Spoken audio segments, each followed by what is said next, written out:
عورتوں کے مخصوص ایام کے مسائل۔ عورت حیض اور نفاس کی حالت میں، یعنی جب بچے کی پیدائش ہو یا اس کی بلیڈنگ شروع ہو جائے، تو اس حالت میں عورت جو ہے وہ روزہ چھوڑ سکتی ہے، اور جب وہ پاک ہو جائے تو بعد میں اس کی قضا فرض ہے۔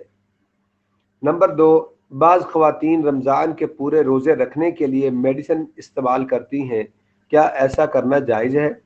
اس کا جواب یہ ہے کہ شرعی طور پہ میڈیسن کھانے کے لیے، اس کو روکنے کے لیے کوئی ممانعت نہیں ہے۔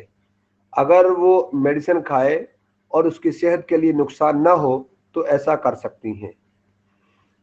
مسئلہ نمبر 3، اگر عورت کو روزہ تھا اور دن کو کسی ٹائم روزے کی حالت میں بلیڈنگ شروع ہو گئی تو پھر کیا کرے؟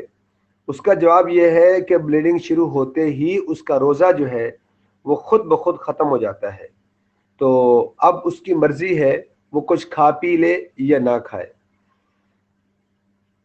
مسئلہ نمبر 4، کیا تراویح جو ہے تراویح کی بھی قضا کرے گی یا نہیں؟ تو اس کا جواب یہ ہے کہ عورت تراویح کی قضا نہیں کرے گی۔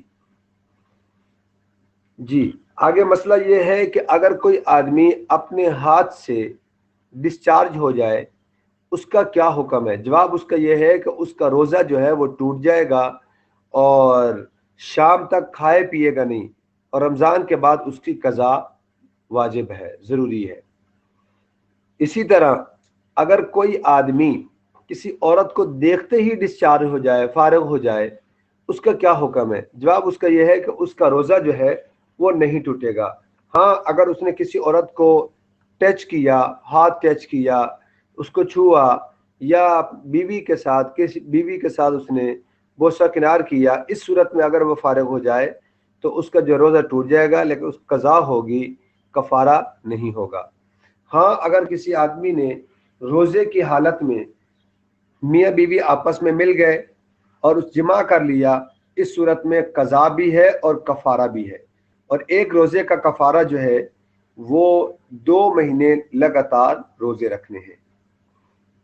اللہ تعالی ہم سب کو عمل کی توفیق عطا فرمائے۔ روزے کی حالت میں ٹوتھ پیسٹ کا استعمال۔ دانتوں کو صاف کرنے کے لیے روزے کی حالت میں ٹوتھ پیسٹ کا استعمال مکروہ ہے، تاہم اگر حلق میں نہ جائے روزہ نہیں ٹوٹتا۔ اسی طرح اگر کوئی آدمی سویا ہوا ہو، اس کو احتلام ہو جائے تو غسل کس طرح کرے؟ جواب اس کا یہ ہے کہ روزے کی حالت میں احتلام ہو جائے تو اس سے روزہ نہیں ٹوٹتا۔